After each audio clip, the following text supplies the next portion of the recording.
Hello guys, मायरी की कल के एपिसोड में आप देखोगे कि यानी शादी के बाद घर में उदास बैठी होती है तो ऐसे में उसकी अम्मी आयशा उसके पास आ जाती है और कहती है यानी तुम परेशान क्यों बैठी हो।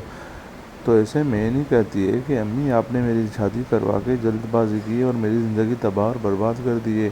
तो ऐसे में आयशा यानी को कहती है कि बेटा, जोड़े तो आसमान पर बनते हैं, वो ऊपर वाला जोड़े वो बनाता है, हम तो यहाँ पर बस उसको अंजाम देते हैं।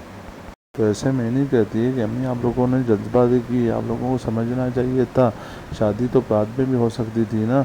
अब मैं स्कूल जाऊंगी, लोग मेरा मजाक उड़ाएंगे वहाँ पर। ये कहकर एनी गुस्से में वहाँ से चली जाती है और आयशा खामोश होकर उदास होकर बैठ जाती है।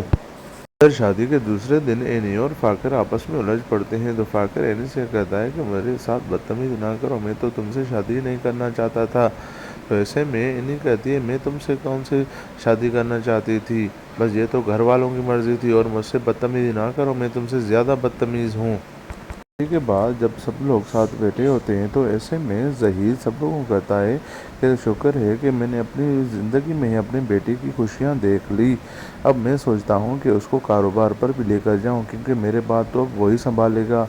तो ऐसे में ज़हीर की ये बात सुनकर सायका शॉक हो जाती है और कहती है कि भाई, इस घर के प्रॉपर्टी में और घर बिजनेस में हमारा भी तो बराबर का हिस्सा है ना।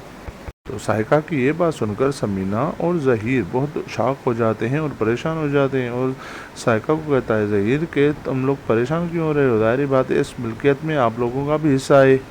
अगले सीन में देखोगे कि ज़हीर जब घर में बैठा होता है तो फाकिर आकर चिल्लाने लगता है कि आप लोगों ने मेरी ज़िंदगी तबाह और बर्बाद कर दी है। इस उम्र में लोग बच्चों को पढ़ाते हैं और आपने हमारी शादी कर दी है। आप लोगों ने मुझसे बहुत ज़्यादती की है। तो फाखिर का ये रवैया देखकर ज़हीर को बहुत गुस्सा आ जाता है और फाखिर को थप्पड़ लगा देता है। और ज़हीर फाखिर को कहता है कि तुम बहुत बदतमीज़ हो गए हो, बड़ों से ऐसे बात करते हैं जैसे तुम कर रहे हो। और ज़हीर फाखिर से कहता है कि अब एनी तुम्हारी ज़िम्मेदारी है, उसको बहुत खुश रखना, उसका ख्याल रखना, उसे कोई भी दुख नहीं देना। तो ये बातें एनी बाहर से सब कुछ सुन रही होती है और बहुत परेशान हो जाती है। उधर हबीब और आयशा साथ में बैठे होते हैं तो हबीब आयशा को कहता है कि शुक्र है हमारी बेटी की शादी हो गई और फाखिर बहुत ख्याल रखेगा उसका।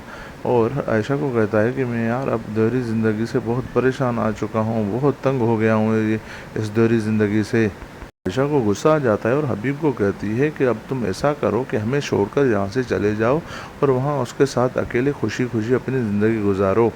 अब आखिरी सीन में देखोगे कि ज़हीर घर की और अपने बेटे की परेशानियों की वजह से खामोश बैठा होता है तो अचानक उसे दिल की तकलीफ बढ़ जाती है और चिल्ला कर कहता है कि आप लोग कहाँ पर हो, मेरी तकलीफ बढ़ रही है। और ऐसे में ज़हीर बेहोश होकर बेड पर गिर जाता है।